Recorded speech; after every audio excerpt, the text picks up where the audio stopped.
Renforcement des capacités des journalistes ivoiriens reçoivent une formation avant les échéances électorales. Rôle et responsabilité des journalistes pour des élections apaisées en Côte d'Ivoire. C'est le thème de la formation dont a bénéficié des journalistes ivoiriens à exactement 2 mois des élections présidentielles. Du lundi 24 au vendredi 27 août, les hommes de médias ont été instruits sur leurs responsabilités dans l'orientation de l'information. Monsieur Zio Moussa, journaliste à la retraite, enseignant en journalisme et président de l'OLPED, a rappelé à ses jeunes confrères l'importance du respect du code de l'éthique et de la déontologie du corps des métiers. Selon le formateur, un code reste généralement théorique et s'exprime en termes considérés comme trop souvent généraux.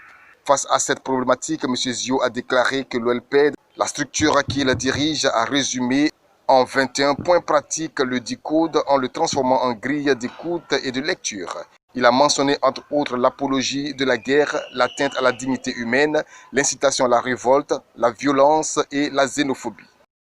Cette responsabilité dans la préparation des conflits, dans la préparation des crises, dans leur transformation en guerre, et malheureusement par exemple au Rwanda en génocide, la responsabilité des médias, la responsabilité des journalistes a été mise en évidence.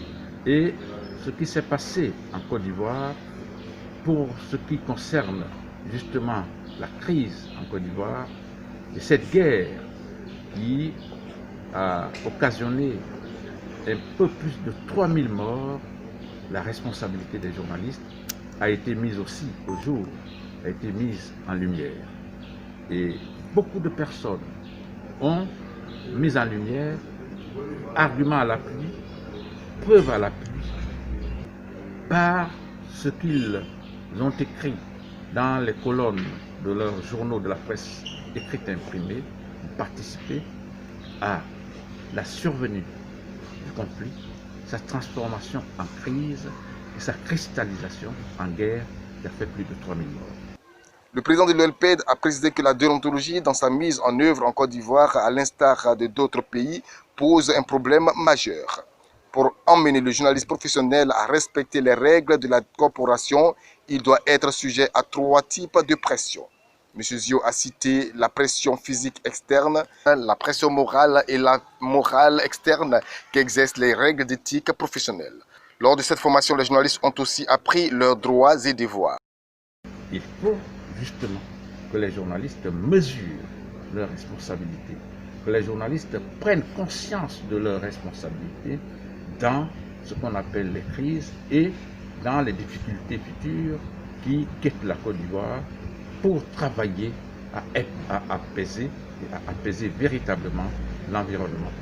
Mais la difficulté en Côte d'Ivoire, c'est que beaucoup de médias sont adossés à des hommes politiques dont les discours ne sont pas aussi des discours d'apaisement, discours guerriers, discours d'incitation à la violence, à la révolte et parfois au crime, qui sont relayés, qui sont amplifiés par les journalistes, lesquels journalistes ne prennent pas du tout de recul ou ne s'indignent pas quand ils ont informé de ce que les hommes politiques disent, de ce que les hommes politiques leur font relayer dans les médias. Il faut que les journalistes prennent du recul et s'indignent quand ils vont rapporter des propos qui sont des propos d'incitation à toutes sortes de conflits. Il convient de rappeler que cette initiative est de l'UNESCO en partenariat avec la Commission électorale indépendante et le PNUD. Je pense que c'est ce qu'il nous faut. Jusque-là, c'est ce que nous demandions suite à nos devanciers. Moi, c'est un grand plaisir pour moi d'être dans cette formation aujourd'hui.